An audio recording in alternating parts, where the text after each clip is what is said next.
My name is Eliana Brooks. I was 14 years old when my father hit me twice and threw me into a blizzard because of my older sister's lies. That should have been the kind of sentence no one ever has to say out loud. The kind of sentence that sounds too ugly, too dramatic, too impossible to belong to a real family in a real town. But it happened. And the worst part was not even the cold. It was the look on my sister's face when he chose her. This happened in Wisconsin in December, during the kind of storm that makes the whole world feel like it is being erased in real time. The weather report had stopped sounding theatrical by noon. By afternoon, every warning sounded blunt and practical. Do not travel. Stay indoors. Dangerous wind chill. Life-threatening exposure possible within minutes. I was at the kitchen table around 3:30, bent over algebra and trying not to hate my life more than usual. Quadratics. Half-finished problems, pencil shavings. My online school portal opened beside my workbook because our teacher logged activity and loved timestamps like they were a moral virtue. My older sister, Brianna, was 17 and had been nagging Dad since breakfast to drive her to the mall. She did not ask for things. She performed for them. She whined, pouted, leaned against door frames, sighed dramatically, followed people from room to room until they gave in just to make her stop. Usually it worked, especially on Dad. Dad cared about two things more than anything else in the world: how things looked and what people thought. He was a real estate agent, all polished shoes and careful smiles, and he moved through life like he was always being watched. Image was everything to him. Normally, Brianna knew exactly how to play that, but even Dad could see the roads turning ugly. Ice glazing over everything, snow coming down harder by the hour, wind starting to scream against the windows. He told her no, and for once he did not bend. Around 4, she stomped upstairs and slammed her bedroom door so hard the hallway frames rattled. I remember looking up from my workbook for half a second, then going back to the equation in front of me. I did not think much of it. In our house, tantrums were background noise. Dad went back to his paper. I stayed at the table. Normal Saturday, until it wasn't. There had always been a pattern with us. Brianna broke curfew and Dad laughed it off like she was spirited. I forgot to take the trash out once and got a 10-minute lecture about responsibility, respect, and the family name. That same morning, she left dishes crusting in the sink. Nothing. I left my jacket over a chair and got told I was making the house look like a disaster. Mom was out of town taking care of her sister after knee surgery. She had left on Wednesday and was not supposed to be back until Tuesday. Brianna had absolutely timed whatever she was about to do around that. Because Mom noticed things. Mom was a paramedic. She had spent years reading panic, lies, shock, and real pain off people's faces in seconds.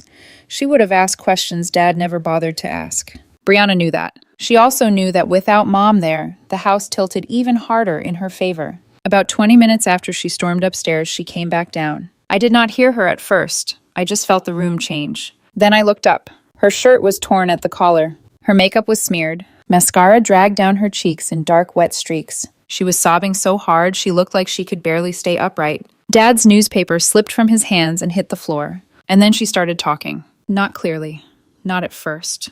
Between gasps, between tears, between these choking little sounds, like she had barely escaped something unspeakable. She said I had followed her upstairs. Said I shoved her into the wall because I was jealous she was Dad's favorite. Said I grabbed her shirt and ripped it. Said I grabbed her face. Said I told her I wished she had never been born. Then she added the part that was designed to poison everything beyond repair. She said I had been threatening her for months, sending messages, cornering her whenever our parents were not around. Telling her if she ever said anything, I would make it worse. Every word was a lie. Every single word. I started talking so fast I could barely breathe. I pointed at the table, at the workbook, at the sharpened pencil, at the open portal still logged in. My textbook was right there. My homework was right there. I had not moved. Dad, I was here, I said. The whole time. You could literally see me from your chair. I pulled my ancient flip phone from my pocket with shaking fingers. I do not even text. You know I don't. This phone barely makes calls. And he did know. He was the one who had refused to replace it. For half a second, I saw something flicker in his face. His eyes went to the homework. The screen. The phone in my hand. One tiny opening. One tiny possible moment where he could have stopped. Checked. Thought. Then it closed. His expression hardened into something cold and ugly. He was not hearing me. He was hearing a story about a daughter who hurt her sister. A daughter who could stain the family. A daughter who could become the kind of rumor people whisper about. Stop lying, he snapped. You are humiliating this family. I felt something inside me go thin and sharp. Not surprise. Not exactly. More like the awful confirmation of something I had always known but never wanted to say out loud. He would rather believe the version of events that protected his ego than the one that protected me. I kept talking anyway, kept pointing at the timeline, the evidence, the obvious holes in Brianna's performance. It did not matter. He crossed the kitchen in 3 strides, grabbed my arm so hard I cried out, and yanked me out of the chair. My water glass flew off the table and shattered against the tile. The crash made Brianna sob louder, as if she had turned the volume up to match the scene she wanted. Dad started yelling about what kind of person I was, about how dare I put this on the family, about his house, his rules, his reputation. The grip on my arm tightened until I knew it would bruise. "You think this is funny?" he barked. "You think you can do this and make us all look like trash?" The first slap came so fast I did not even understand it until after it landed. My head snapped sideways. The inside of my cheek split against my teeth. I tasted blood. For one stunned second, the whole room went white. Dad had never hit me before. Never. The second slap sent me stumbling backward into the counter. Pain burst along my hip and side, hot and electric. And through the blur in my eyes, I saw Brianna standing in the doorway. She was not crying. Not even a little. No shaking breath, no panic, no fear. Just calm, arms folded, and on her face a small, satisfied smile. That was the moment everything changed. Because that smile told me this was not a meltdown. Not some wild lie she told in anger. She had built this. Carefully. She had waited until Mom was gone. Torn her own shirt. Smeared her own makeup. Picked the one accusation she knew would hit Dad in the place where his pride lived. And she had been right. He did not need proof. He just needed someone to blame. Dad dragged me to the front door with his hand locked around my upper arm. Outside, the storm had gotten worse. The wind was shrieking around the house like something alive. Snow was slamming sideways across the porch. The railing was already half buried. I was wearing jeans, a thin hoodie, and worn-out sneakers. No coat, no gloves, no hat. I should tell you I begged him, that I screamed, that I pounded on the wall and cried and asked him to please think, but I did not. I was still talking, yes, still trying to force facts into a man who had already chosen fiction. "Look at the portal," I said. "Look at the time. Dad, just think for 5 seconds." He shoved me through the door. The cold hit like violence. Not air, not weather. Violence. It stole my breath so completely I could not even gasp right away. Then the door slammed, and I heard the deadbolt slide into place. That sound cut through the storm sharper than anything else. I turned once. Through the glass, I could see Brianna in the entryway, still smiling. She saw me looking, and her smile widened. Then she walked away. My phone was in my pocket, but when I tried it, the screen stayed black. It must have cracked when I hit the counter. Dead. Broken. Useless. So I had 2 choices. Stand there and freeze, or move. My best friend, Adrian Miller, lived 5 blocks away. On a normal day, it was a 10-minute walk. That night, in that storm, it felt like crossing another planet. I stepped off the porch and into snow already past my ankles. The wind shoved me sideways so hard I nearly fell before I even reached the sidewalk. I kept going, because stopping was not an option. Because dying on my own front steps while my family sat inside would have been too obscene to believe. Because somewhere under the terror, under the cold, under the humiliation, one thought kept burning. Do not let her win. The cold changed everything after the first block. At first it was pain. Sharp, immediate, brutal pain that made every inch of exposed skin feel like it was being carved open by the wind. Then it became something stranger. My fingers started to disappear. My face felt like it belonged to someone else. My thoughts stopped lining up properly. Snow whipped across the street so hard I could barely see more than a few feet ahead. The streetlights looked like weak yellow blurs swallowed by white. Houses glowed on either side of me, warm and sealed, windows lit with ordinary Saturday night life.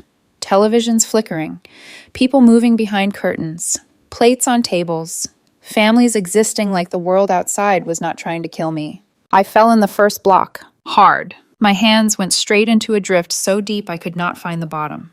Snow packed into my sleeves. My knees hit ice beneath the powder, and pain shot up both legs.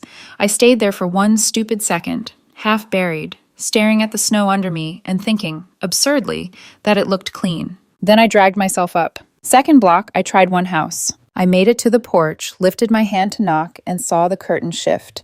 Someone looked out. I knew they saw me. A girl in a hoodie, shaking, half covered in snow.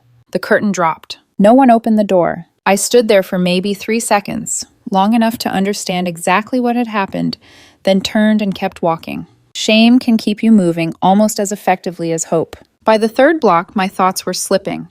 I kept having to remind myself where I was going. Adrian's house. 5 blocks. Porch light. Keep moving. Do not sit down. There was one moment, maybe less than a minute, where the snow was coming down so thick and the wind was screaming so hard that everything around me disappeared. No houses, no street, no direction. Just white and noise and cold. And in that moment, the idea came to me with terrifying gentleness. You could stop. You could just sit down. You could close your eyes. It would be quiet after that. That thought scared me more than the storm. So I moved. Adrian's house appeared out of the white like something imagined. Porch light on. Gold against all that frozen darkness. I stumbled up the driveway, fell once, got up, then fell again on the steps. By the time I reached the porch, my legs were barely listening to me. I could not make my fingers bend enough to knock. So I kicked the door. Weakly. Once. Twice. Then the door flew open and Mrs. Miller stared at me like she was looking at a ghost. Oh my God. That was all she said at first. Then she grabbed my hoodie with both hands and hauled me inside so fast my feet barely touched the floor. Heat hit me like a second assault. My skin screamed. The warm air made the pain worse before it made anything better. "Tom," she shouted. "Now!" Mr. Miller came running from the living room and stopped dead when he saw me. Jesus Christ. Adrian came down the stairs a second later in sweatpants and a dark hoodie, and I will never forget the look on his face. Not pity, not curiosity, just instant, horrified recognition that something terrible had happened. They wrapped me in blankets, sat me by the fireplace. Mrs. Miller brought a mug of something hot, but my hands would not close around it, so she held it while I drank. Mr. Miller kept asking simple questions to keep me awake. "What's your name?" "Eliana." "How old are you?" 14. "Do you know where you are?" "Your house." "Good, keep talking." Mrs. Miller checked my face and went still when she saw the swelling on my cheek. Then she gently pushed back my sleeve and saw the marks on my arm. Her whole jaw tightened. Adrian crouched a little off to one side, close enough that I could see him, not so close that I felt trapped. "What happened?" he asked quietly. And maybe it was the fire, or the way his voice sounded careful instead of demanding, but that was what finally broke something loose in me. "Brianna lied," I said, and my teeth were chattering so hard the words came out jagged. "Dad believed her. He hit me. He threw me out." The room changed after that. Mr. Miller pulled out his phone immediately and called 911. He put it on speaker, explained that a teenage girl had shown up half frozen with visible injuries after being assaulted and thrown out during a blizzard. The dispatcher sounded exhausted, clipped, overwhelmed. Ambulances were delayed. Roads were dangerous. An officer might reach us faster than medical, but it could still take hours. Mr. Miller muted the call and swore under his breath. Mrs. Miller disappeared for a moment, then came back with her camera. "What are you doing?" I asked. "Protecting you," she said. She took photos of everything. The bruise on my cheek, the swelling along my jaw, the finger marks on my arm, my soaked hoodie, my sneakers. She asked Adrian what time I had arrived. Mr. Miller wrote it down. Mrs. Miller asked what I had been wearing when I got there. He wrote that down too. Basic timeline evidence. That phrase stayed with me, because even at 14, shivering under borrowed blankets, I understood something important for the first time. Truth was not enough. Truth needed proof. They helped me into dry clothes, thick socks, an oversized sweater that smelled like clean laundry and cedar. Around 9, once the shaking had slowed enough that Mrs. Miller was satisfied I was not getting worse, Adrian walked me upstairs to the guest room. He stopped by the door. "You're safe here," he said. It was such a simple sentence, but I had not felt safe in so long that hearing it made my throat ache. I nodded because I did not trust my voice. I did not sleep. Every time I closed my eyes, I saw Brianna smiling behind the glass. Around 1 in the morning, I heard the house phone ring downstairs. Mr. Miller answered. "Who is this?" A pause. Then his tone changed. "No, we are not sending her out. It is a blizzard. She is staying here." Another pause. "I do not care what your side is. Your daughter showed up half frozen with a handprint on her face." Another pause. "Do not come to this house. If you show up here tonight, I am calling the police." "Dad?" It had to be. Not calling to ask if I was alive. Calling to reclaim control. Around 2, there was another knock. This time it was the police. Mr. Miller tapped gently on the guest room door. "Eliana, officers need to talk to you." I followed him downstairs, blankets still around my shoulders. There were 2 officers in the living room, one older, one younger. Their expressions shifted the second they saw my face. The older officer looked at my cheek, then at my arm. "What happened to you?" "My dad hit me," I said. "Why?" My sister lied, said I attacked her. I didn't. "Where's your mother?" "Out of town, taking care of my aunt." The officers exchanged a look. "Your father reported you as a runaway," the younger one said. I felt something cold settle in me that had nothing to do with the storm. "I didn't run away," I said. "He threw me out." The older officer nodded once and took notes. Then he asked if they could photograph the injuries themselves.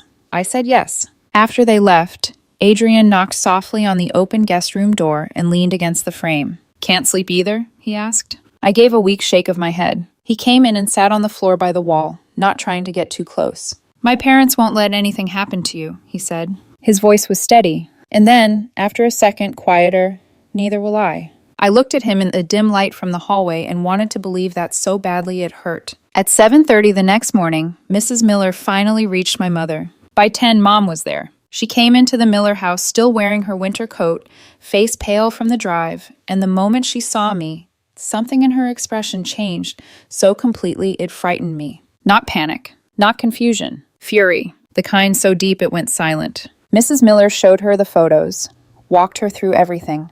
The bruises, the storm, the timeline, the police, the call in the night. Mom looked at each image without speaking. Then she turned to me, cupped my face with both hands, as gently as if I were made of glass, and said, "We're going to the hospital."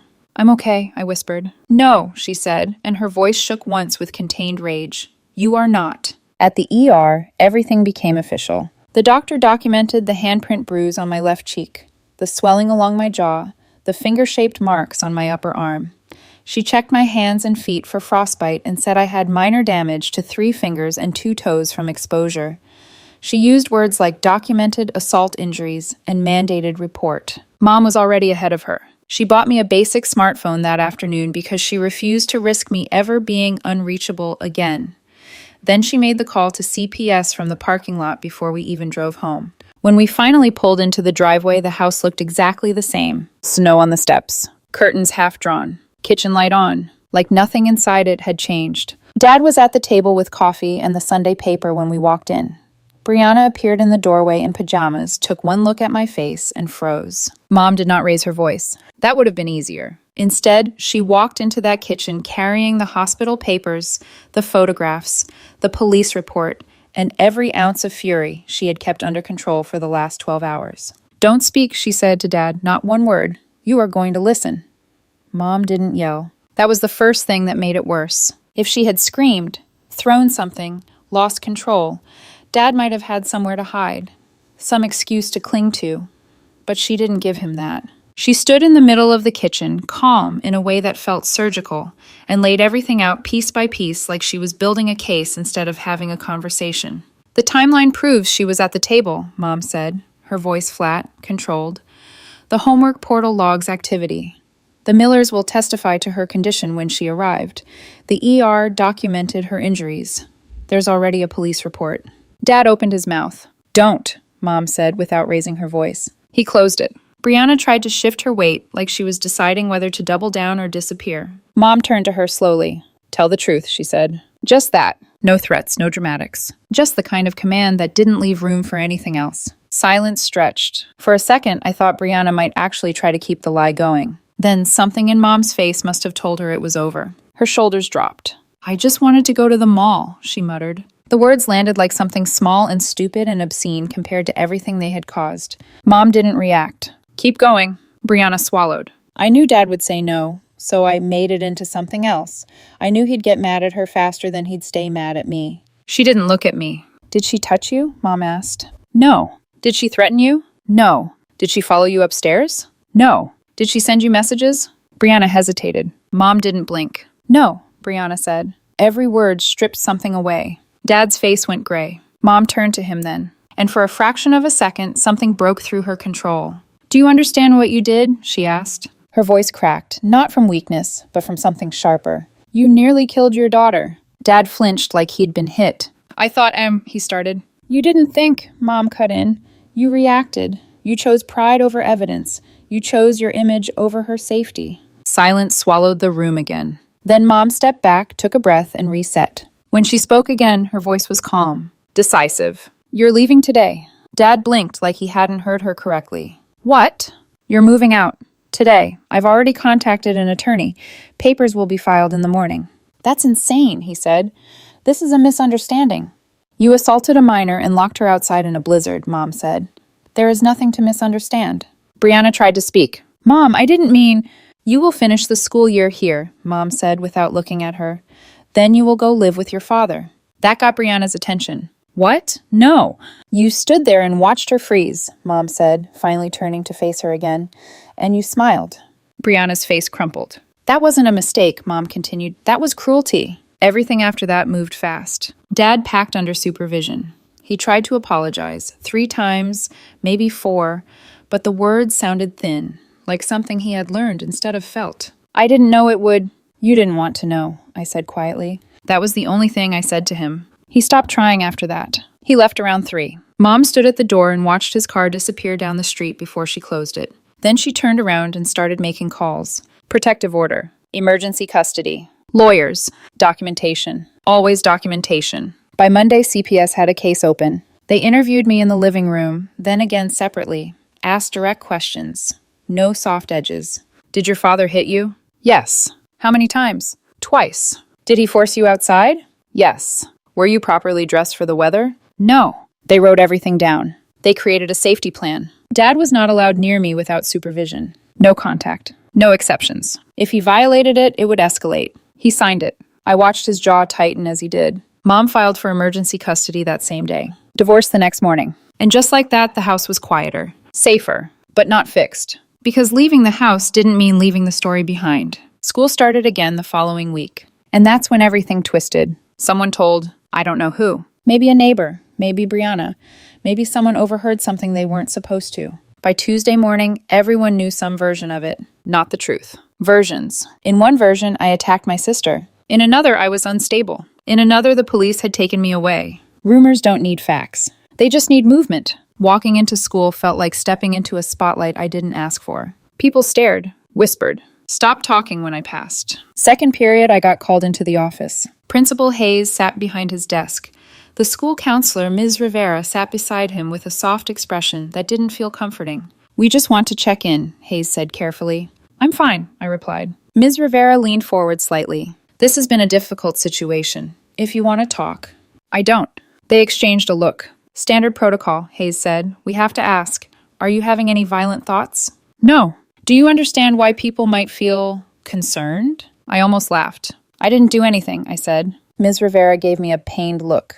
"We're trying to make sure everyone feels safe." Everyone, meaning Brianna, meaning the girl who lied. They changed my schedule that day, moved me out of 2 classes with her, changed my lunch period, different gym section. They didn't say it out loud, but the message was clear. Contain the problem, even if the problem wasn't me. Teachers started watching me differently, carefully, like I might snap. Girls shifted seats, asked to switch partners. Amanda, my biology partner all year, asked for reassignment the first day I came back. "Just to be safe," she said. The teacher agreed immediately. Lunch became something I endured. Corner table, head down, book open, whether I was reading or not, pretending it was a choice. Adrian sat with me on Thursday. "You don't have to," I said. "I know," he replied. That was it. No speech. No performance. Just presence. Some of his friends stopped talking to him after that. I heard one of them argue with him in the hallway. The next day he showed up anyway, eyes a little red, tray in hand. That mattered more than anything anyone else said. Brianna didn't stop either. One afternoon after school, she cornered Adrian near the parking lot. "You should be careful around her," she said. He just looked at her. "You're worried about me?" he asked. "Yes, after what she did." "After what you lied about?" he cut in. She stiffened. "I didn't." "You did," he said calmly. "Your timeline didn't even make sense.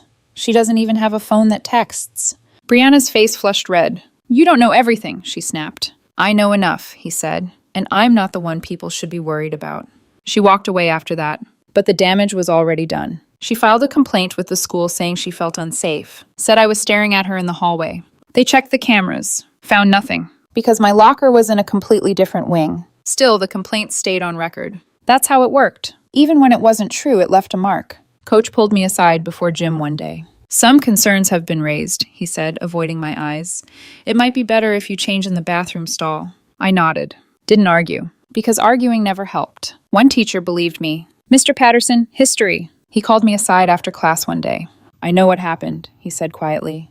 I taught Brianna. I didn't know what to say to that. If you ever need a character statement, he added, let me know. Why would you do that? I asked. He looked at me for a long second. Because truth matters, he said. That sentence stayed with me. Same as the one from the Miller house. Truth needs proof. Truth matters, but only if someone is willing to stand behind it. By March, I had learned something else. If no one protects you, you learn to protect yourself. I started writing everything down. Dates. Times. Exact words. Who said what? Where? When? Who saw it? Not paranoia. Survival. Because I understood now that what happened in that storm wasn't just a moment. It was the beginning of something that didn't end when the door closed behind me. It followed me. Into school. Into every room. Into every look. And if I didn't keep track of it, someone else would write the story for me.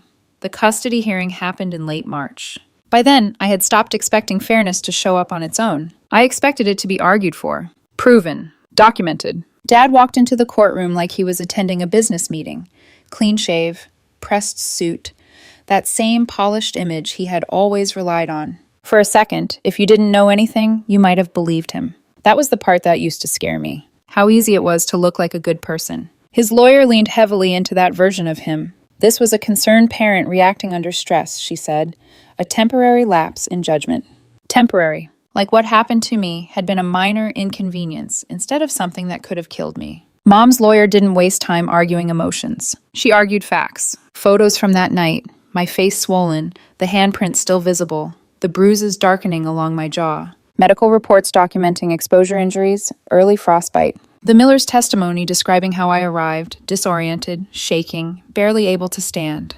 Police documentation. CPS reports. Every piece of evidence stacked carefully, deliberately, until the story could not be reshaped into something softer. Dad's lawyer tried to push back where she could. The homework portal timestamps weren't perfectly precise. Doorbell footage from neighbors had already been overwritten. Maybe there was room for doubt. But there wasn't enough. Not against everything else. Then it was my turn. I sat in the chair, hands folded tighter than I realized, aware of every person in the room watching me. Dad's lawyer started gently. Do you love your father? No. She paused, just slightly. Don't you think that's a harsh answer? I looked straight ahead. He nearly killed me, I said. That feels harsher. A shift ran through the room. She changed tactics. Your father made a mistake under stress, didn't he? People make mistakes.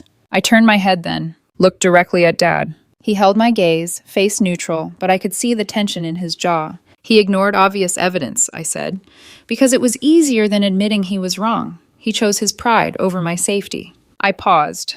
That's not a mistake, that's who he is. His lawyer didn't push further after that. Then Brianna took the stand. Her guardian ad litem had advised against it. Dad insisted. He still believed she could fix it, that she could perform her way out like she always had. She tried the softer version this time. Apologetic, tearful, regretful. I feel terrible, she said. I wish I could take it back. Mom's lawyer didn't react to any of it. She went straight for the timeline. You stated the incident occurred around 4:15, she said. Yes. You also claimed you had been receiving threatening messages for months. Yes. What kind of phone does your sister have? Brianna hesitated, long enough that everyone noticed. I don't know. A flip phone, the lawyer said calmly, with no texting capability, correct? Brianna's face flushed. She could have borrowed someone else's. For months? The lawyer cut in, without you noticing? Without your parents noticing? Silence. And the homework portal logs show activity at 4:23. Your sister was visible at the kitchen table during the time you claim the assault occurred. Another silence. Would you like to revise your statement? That was when the tears came. Real this time. Not controlled. Not precise. Because there was nowhere left to hide. The judge didn't take long. Full custody is granted to the mother, he said. No visitation rights for the father. He looked directly at Dad. Your actions demonstrate a catastrophic failure of judgment. Violence without evidence. Reckless endangerment. You placed your daughter in life-threatening conditions. The words landed heavy. Final. This court will not give you another opportunity to do so. That was the end of it, legally. But life didn't reset. It shifted. Quietly. Gradually. We moved in April. A smaller house across town. Nothing impressive, but it was ours. Mine and Mom's. No tension waiting in the walls. No careful silences at dinner. Just quiet. The kind that didn't feel like something was about to break. Mom let me choose my room color. I picked a deep navy. We spent an entire weekend painting. Music playing. Laughter slipping in between brushstrokes like it had always belonged there. It felt strange at first, to exist without bracing for something. At school, things didn't fix themselves overnight, but they changed, slowly. Without Brianna in the same house, without the constant background pressure, I could think again. Focus again. Math started making sense. Assignments felt manageable instead of overwhelming. My grades shifted. B's turned into A's. Teachers noticed. Not dramatically. Just differently. Like they were seeing me for the first time. By junior year, I joined the robotics club. It wasn't about escaping. It was about building something. Something that worked. Something predictable. Something that made sense. Adrian was there too. We didn't make it a big deal. We just kept showing up in the same places. Study sessions that turned into actual studying. Late nights working through problems. Weekends that felt normal. For the first time in a long time, normal didn't feel like something I had to fake. It felt real. There was a steadiness to him. Something quiet. He didn't try to fix things. Didn't try to push me to talk before I was ready. He just stayed. "You're doing okay," he would say sometimes. Not dramatic. Not overdone. Just certain. It grounded me more than anything else. By the time senior year came around, the story had changed. Not erased, but shifted. I wasn't the girl people whispered about anymore. I was the girl who had gone through something and kept going. It wasn't perfect, but it was enough. I got into 3 solid colleges. Chose one with a strong engineering program. Far enough away to breathe. Close enough to come home when I wanted. "Graduation day," Mom cried. Not the quiet kind. The kind that came from somewhere deep and didn't try to hide. "I'm proud of you," she said. No one had ever said it like that before. And meant it. Dad didn't come. The protective order was still active. I didn't mind. Some absences feel like peace. College was different. No one knew. No whispers. No looks. Just classes. Campus. A life that wasn't shaped by something I didn't choose. Adrian ended up at a school about an hour away. We stayed in touch. At first it was easy. Messages. Calls. Visits when schedules lined up. Then something shifted. Subtle at first. Then undeniable. One night during winter break, we were sitting at his kitchen table, textbooks open, pretending to study. He looked up.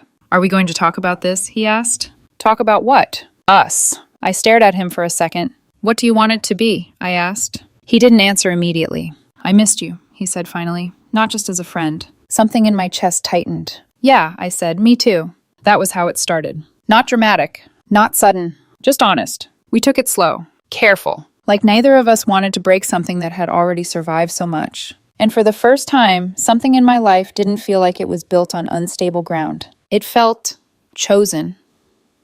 By the time I turned 24, my life didn't look anything like the one I had at 14. That mattered more than anything else. I had my degree, a steady job, an apartment that felt like home the moment you stepped inside. And Adrian, he wasn't just the boy who opened the door that night anymore. He was the man who stayed. We had been dating for 3 years by then.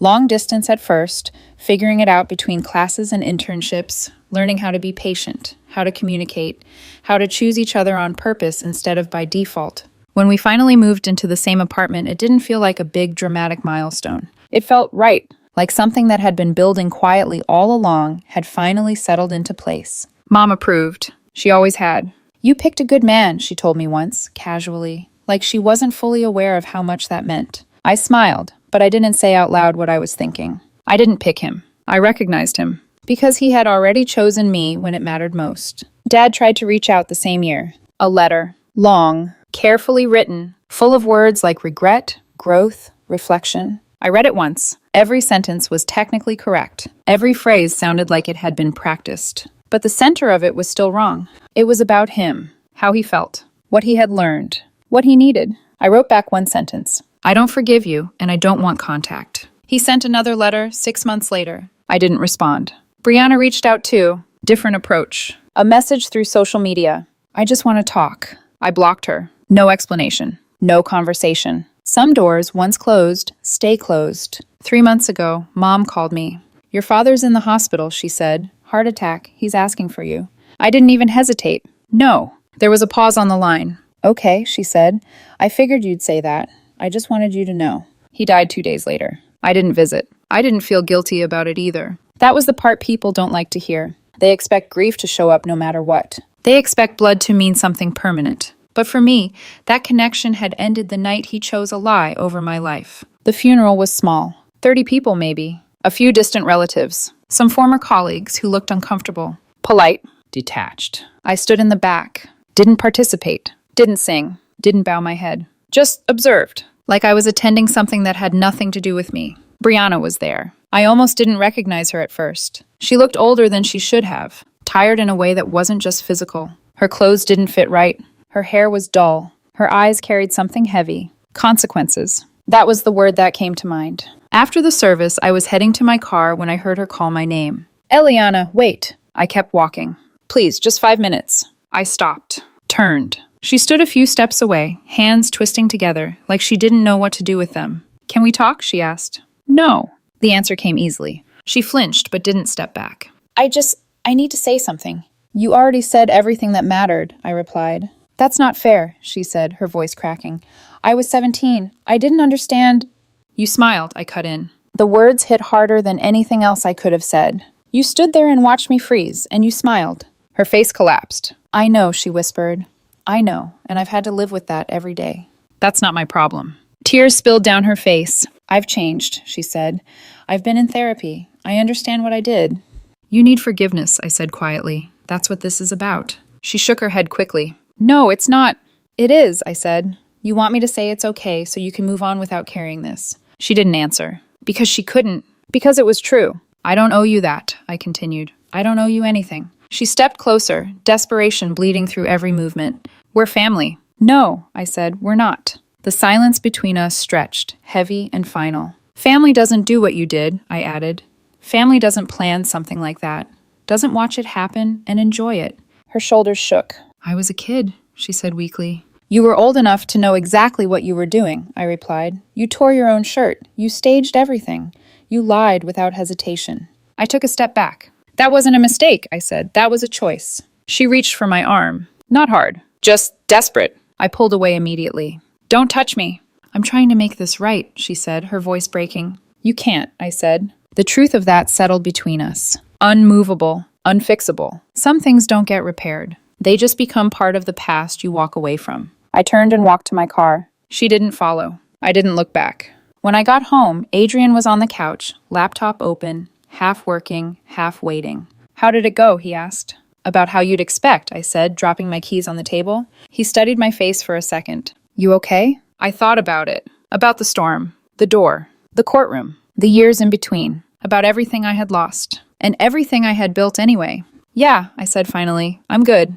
And I was. Not because nothing had happened, not because it didn't matter, but because it didn't control me anymore. The most important moment in my life wasn't the night I was thrown out into the storm. It wasn't the courtroom. It wasn't even the funeral. It was the moment the front door opened, the next morning. When my mom walked in, saw me, and chose me without hesitation. And the moment a boy opened his door in the middle of a blizzard and didn't ask questions before pulling me inside. Those were the moments that mattered. Not the ones that tried to break me. The ones that proved I wasn't alone. I built a life out of that. A good one. And that, more than anything, is the part they'll never get back.